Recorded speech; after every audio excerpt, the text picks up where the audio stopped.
Professor Richard Day teaches at the University of Hawaii, the beautiful Hawaii. He is an expert in reading. In fact, he is the best in the world. So we are very fortunate to have him with us. He has worked extensively on extensive reading and in fact he is known as the father of extensive reading. So we have a father figure with us in a sense. He has written several books on reading and I'll just mention 3 of them so teachers can look at them. New Ways in Teaching Reading, Extensive Reading in the Second Language, Extensive Reading Activities for Teaching English. He's written several articles in the most prestigious journals.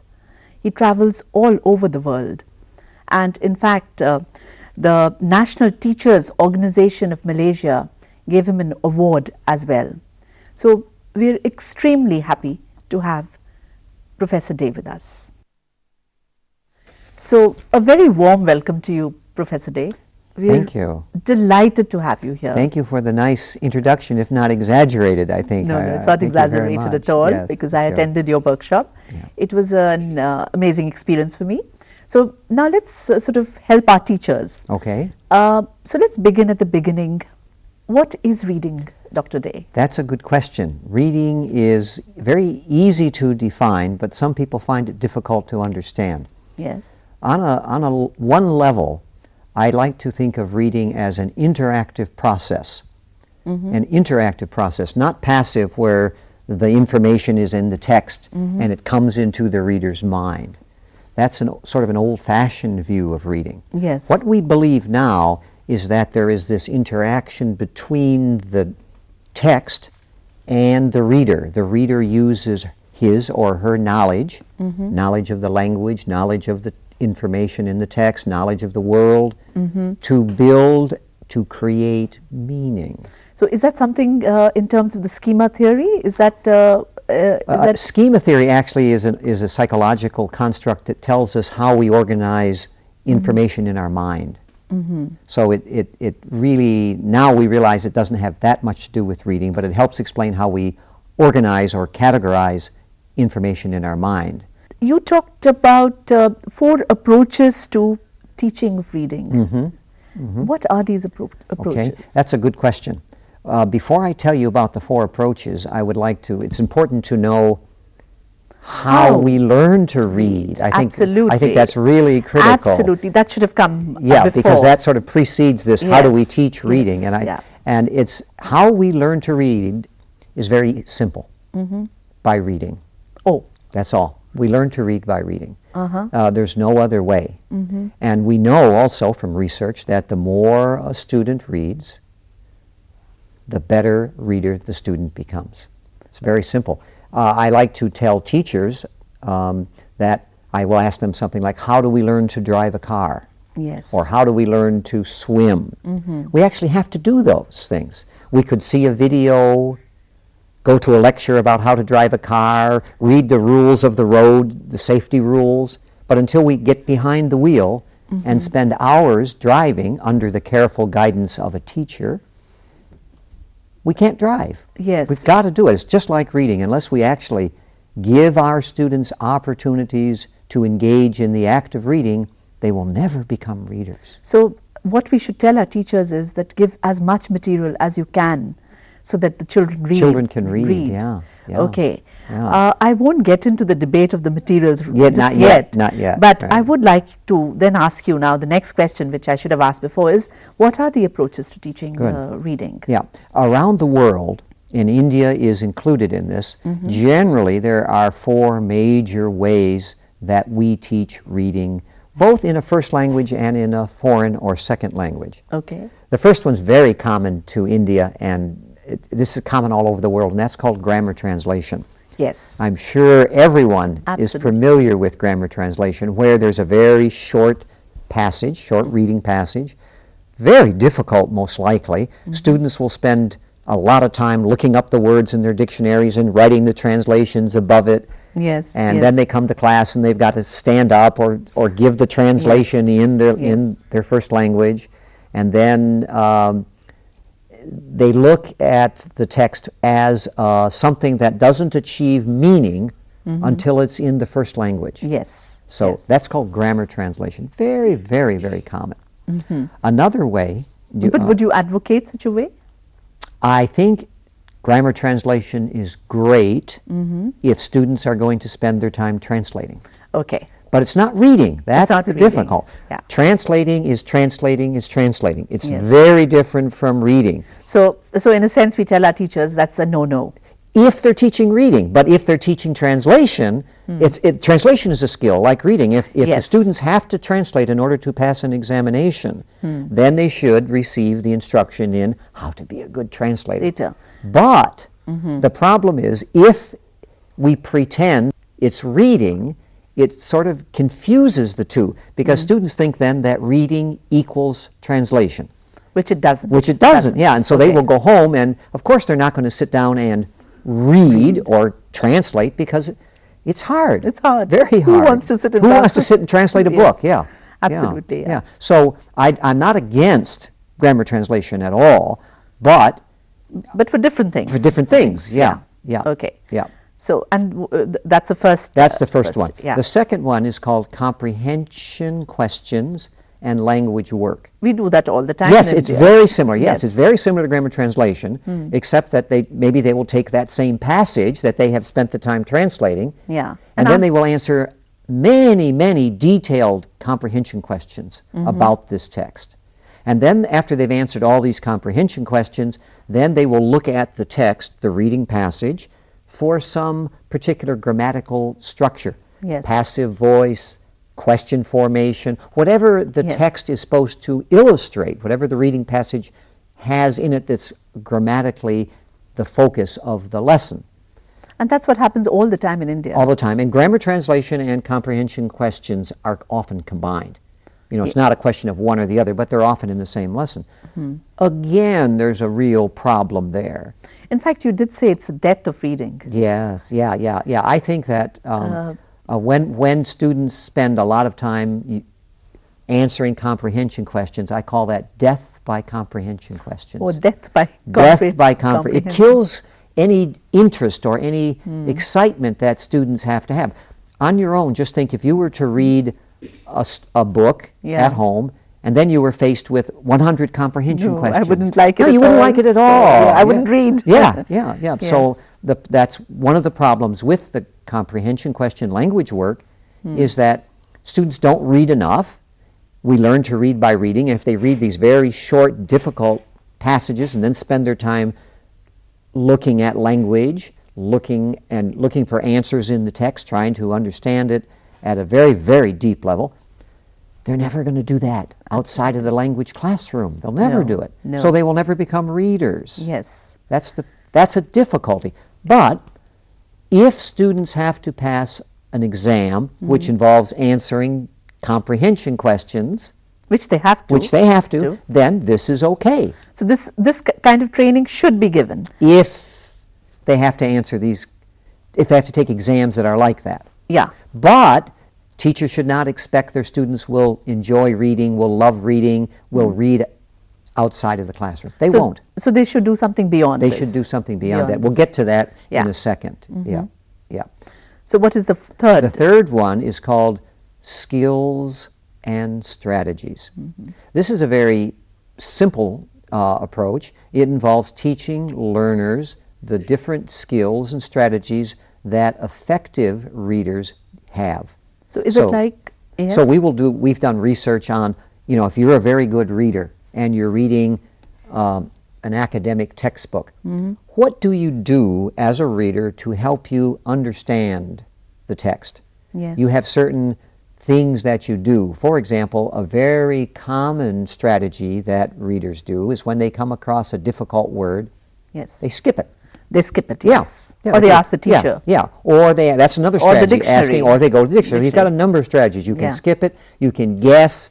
You can ask someone. You can look in a dictionary. So there are a variety of things that you can do when you come to difficult words. That's what I mean when I say skills and strategies.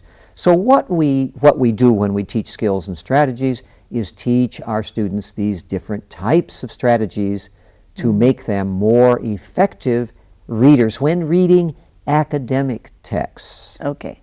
Okay. So this now is becoming very widespread. I'm not sure in India if it's as widespread as grammar translation and comprehension See, questions. I don't think a lot of schools have grammar translation, but we have comprehension questions. questions all the time. Yeah, I mean, yeah. reading is comprehension questions. yeah, yeah. Nothing more than that. And skills and strategies we imagine, we get in our question types. So we may give them okay, I see. something like a skimming or a scanning exercise. Right. We may do something of that kind, but it's in the question types. I see. You know, so there is a little bit of focus on skills and happening. strategies. What's happened now is most of the major publishers publishing reading material are all skills and strategies. If you were to go to buy an Oxford University Press or Cambridge or Pearson Education, you don't have a choice. It's all skills and strategies. So we need to make changes here. We definitely need to make changes here. It depends upon your goals. Yes. You know, what do you want students? What do you want students to end up as? We want them to end up as readers. Definitely, Okay. most definitely. The difficulty with skills and strategies, it works. Yes. We know from the research that if we give students training in reading strategies, they will be able to answer comprehension questions better than before the strategy training. The research is very clear on that. Okay. But there's a problem with it, and the research shows this. The problem is it really only works with students who are at least intermediate level readers or higher. Okay, it does not work with the primary level readers. No. Okay. And here's the reason why. Strategies help us read to learn. Okay. Read for information, read to learn. So that's why if you're reading a psychology textbook, you're trying to get information about the topic. Okay? Now, before you can read to learn, you must learn to read. Yes. Yes. And strategies and skills won't help us with learning to read. Because as we talked at just a few minutes ago, there's only one way we learn to read.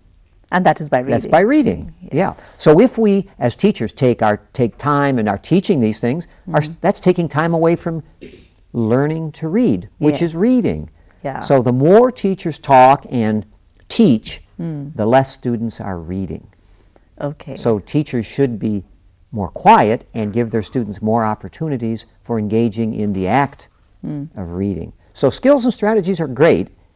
I would say they're probably best at a university level where we've got students at an intermediate or higher level. Yeah, but definitely not at the primary school level. Not at, no, waste of time. Waste of time, And okay. boring. Students Yes, might get absolutely. bored with it, Yeah, you know? yeah. They don't see the value in doing it. And so the last, The last one is extensive reading, something that Yeah. you mentioned in your very kind introduction. yes, okay. Yeah. So which is what the teacher should focus on. At the beginning stages of reading, I think so, yeah. Because in extensive reading, by definition, students are reading extensively. They're reading a lot. And so this is the fourth approach, and this is the only one of the four that I've talked about that actually has the potential for having our learners become readers. This is a problem which I must ask you, because we, in workshop, teacher training workshop after workshop, we have this kind of problem. There is this tradition of reading aloud in the classroom. So, and it's very difficult to convince teachers to read, that reading is actually a silent activity. Can you now try your luck and convince our teachers? Okay, I'm going to do two things though. First, I'm going to say that students standing up, reading a passage, a sentence or two, and sitting down is not reading. This is actually pronunciation. Yes. It's really a pronunciation activity. It's okay if the goal is pronunciation, but if the goal is reading, it doesn't work. However, that said, at the very early stages of learning to read, Yes. students need to hear the language spoken while they're looking at a reading passage. Okay? So instead of having the teacher ask students to stand up and read, Read, yes. it's a good idea for teachers to read aloud to the students and they can follow along Oh. in their books. So Okay. what they're doing then is getting the association between the sound that they hear and the printed word on the page. Okay. So they could say, well, that's how that word sounds. That's how that word sounds. All right. At the beginning stages of reading, this connection between sound and the word, the printed word, is critical. But say from class 4 or grade 4, Yeah. they should not do such a thing. They should have that connection. They should Okay. have. Now, if I were going to learn Hindi, for example, I would have to have you or someone else who's fluent in reading read to me, so I can. What are all these funny little things that I see all around me here? Yes, What what is the connection with the sounds? Okay. And until we get that oral connection, we can't really read. Okay, so at the primary level, it's okay, It's but never very, after. very, very important. But Very. not after the primary. I wouldn't recommend it. But Okay. you know, you think of first language reading. As a parent, you read to your son Yes. all the time. right? Yes. And that's where in first language reading we get this sound printed word connection. Usually it's done in the home. In some homes there's no reading, there's no literacy, so Yeah. they've got to get it in the school in the first Yes. language. Yes. But usually in the second language, that sound and printed word connection has to come in the classroom. Yes. So I'm not against oral reading But only at the primary level, by the teacher. by the teacher. Yeah. So I hope, and I'm now looking at the teachers. Dear that, teachers. Yes, that Dr. Day has convinced you when I have failed. Okay. You've talked about, so what do you think are the outcomes of a reading program, for instance? good. You've talked about that. Yeah, that's a good question. Yes. I think that there are 4 desirable outcomes of a reading program. There may be more, but I think there are 4 primary ones. One is that we turn out fluent readers. Okay.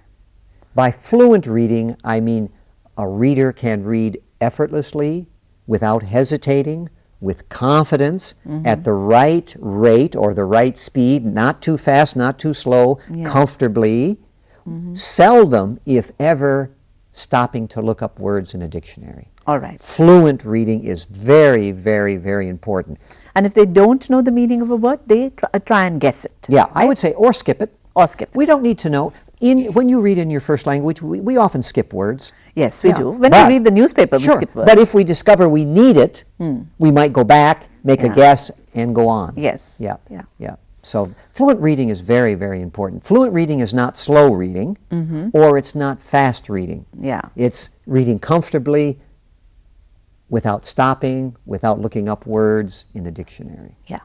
So that's the That's, first thing. that's number one. Yeah, Yes. that's number one. And how do we become fluent readers? That's a question that teachers Yes. ask me all the time, teachers. And I'll tell you this, there's only one way that we can get our learners to become fluent in reading, and that is by reading. Yes. Okay. They have to read. So Yeah. the more your students read, the more fluent they will become. In fact, I think you mentioned this research that the larger the library, what was the Yes. research that you Okay, this was mentioned? very nice. This is some research that's been done in the United States. Yes. It shows that there is a strong correlation, a connection, between the number of books in a library Oh. and scores from that school on reading achievement tests. Wow. So this is something that principals of schools and teachers must make note Yeah, of. yeah. Have lots of books. Have lots of books on a variety of topics at a variety of different levels of readability. Some at a very low level of readability that beginning readers can read comfortably. Yes. Some at a rather what I would call a high level, close to first language reading text for our learners who are advanced. So one of the things that I think a school has to do is get a variety of books. Okay. Okay. So fluent reading is number one. one, yes. Number 2 is what I call joyful reading.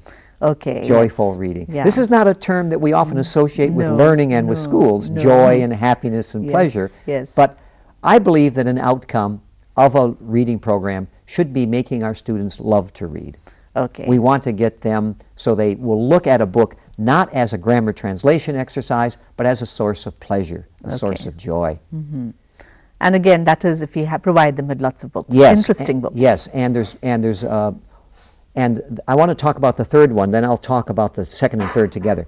The third outcome of a reading program, I believe, is getting our students hooked on books, having them become what I call lifelong readers. Yes. So yes. when they leave our classrooms and they are older, they will still be reading in English or the other foreign language that In we might fact, be teaching. it really ties on so well with our distance education programs. Yes. Because the whole point of a distance education program is lifelong learning. Yes, yes. So if we haven't inculcated in them the reading skill, Yes, the, yeah. the desire to read, they Yes. can never be lifelong learners. If we don't do that, I think that we have failed. Yeah. We really have failed. So I think that we really want to, teachers and students, you must insist of your teachers do this, is have joyful reading and lifelong reading as goals, Yes. either for yourself or as a class. Now, we know from the research that there are 4 factors that influence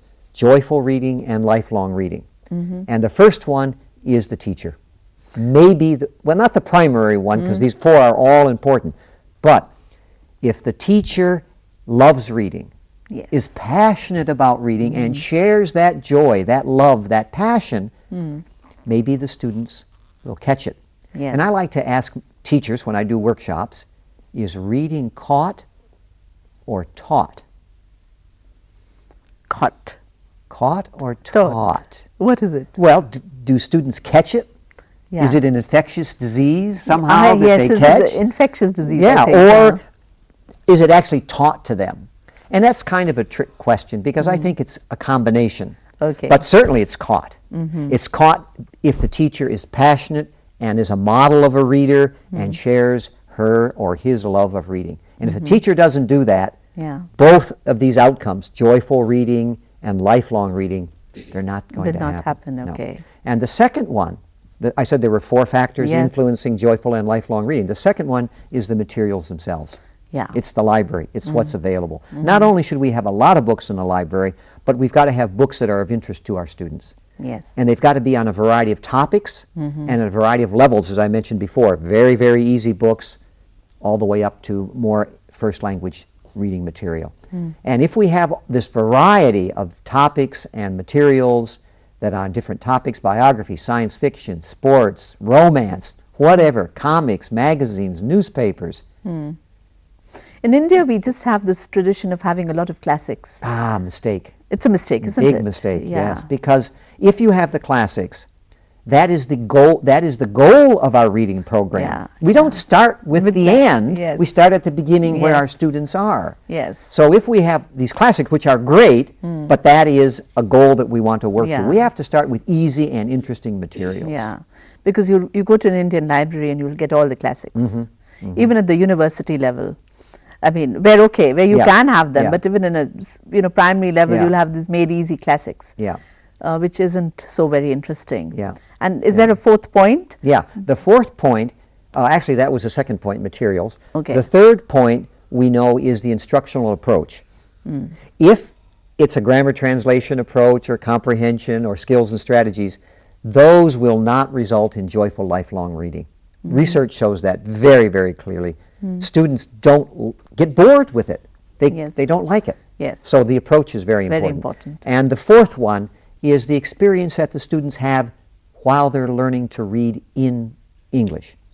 If they have difficult, hard, unsuccessful experiences, they will think of themselves as poor readers.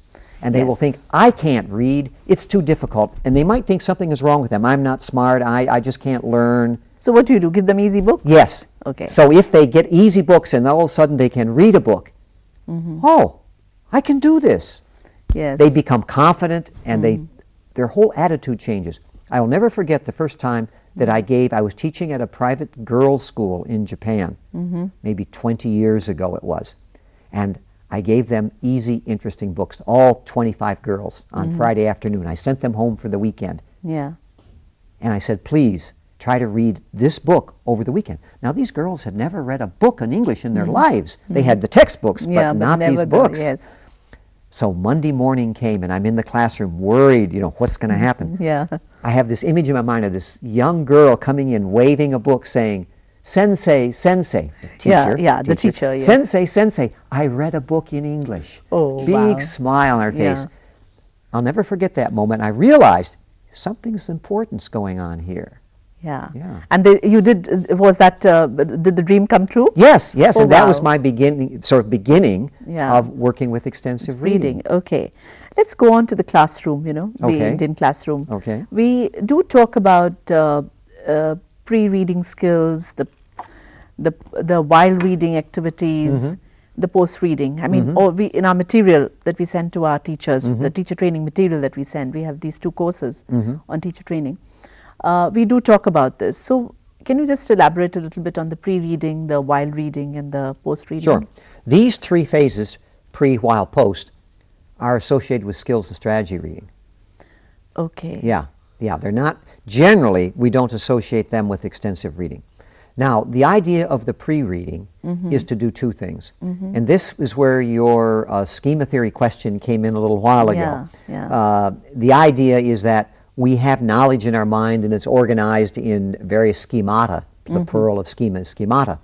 And what the idea is to help the students begin to think about the topic of the reading. So if you're going to read a story or a text, an academic text, let's say on holidays in United States. Yes. Very common. Very sort of common, thing. yes, Okay. yeah. So what you want to do is begin to get them to know, to think about what they know on that topic, so they can relate their knowledge to the topic of the reading. Remember at the beginning I said that reading is an interactive process where we use our knowledge to interact. Now, unless we realize that we know something about the topic and use that to understand the text, it's going to be hard to do. And students, when they're reading in a second or foreign language, sometimes they forget they know something about the topic of the text. Yeah. So this pre-reading work is very, very important. Is done for that purpose. And you've already actually talked about the while reading. And the post-reading we will talk about. Sure. The while reading was part of the discussion that we had earlier.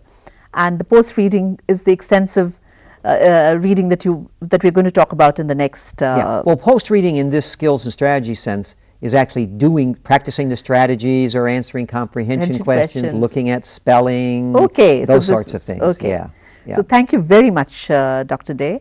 It was indeed a pleasure, and I'm sure our teachers would have, I have got so much from you, so our teachers would have got as much and much, much more. Thank you. Thank you so much. Very enjoyable. Thank you.